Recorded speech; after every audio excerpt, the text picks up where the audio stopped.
మోసాలలో ఈ తరహా మోసం చేయడానికి ఉండదు అనుకోవడానికి లేదు. ఏ తరహా మోసాలైనా జరుగుతాయి. తాజాగా అట్లాంటిదే బీహార్లో నౌడా జిల్లాలో ఫేస్బుక్లో ఓ ప్రకటన చేసింది.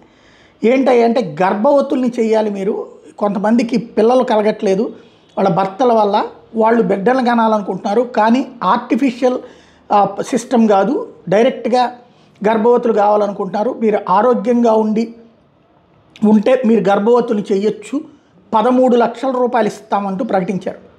దీంతో అనేక మంది అప్లై చేసేసారు. దానికి ఎవరైతే ఇట్లాగా అడిగారో వాళ్ళకి సంబంధించి పాను, ఆధార్, ఇతర వివరాలు సేకరించారు.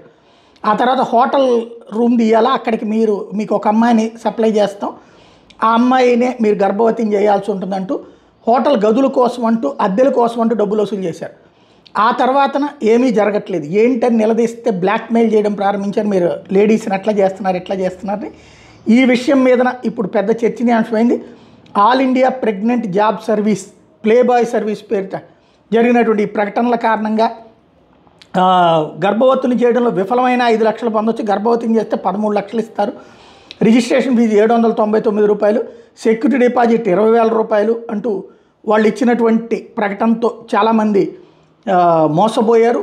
దాంతో డబ్బులు కట్టేశారు. ఏదో ఫ్రీగా అమ్మాయి దొరుకుతుంది, మన వాళ్ళ బిడ్డలకి అన్నట్టు వాళ్ళకి తృప్తి ఉంటుంది అన్నటువంటి కోణంలో ఇప్పుడు ఈ ముఠా మీద అనుమానంతో కొందరు ఫిర్యాదు చేయడంతో పోలీసులు రంగంలోకి దిగి ప్రిన్స్ రాజ్, బోలా కుమార్, రాహుల్ కుమార్ సహా 8 మందిని అరెస్ట్ చేశారు.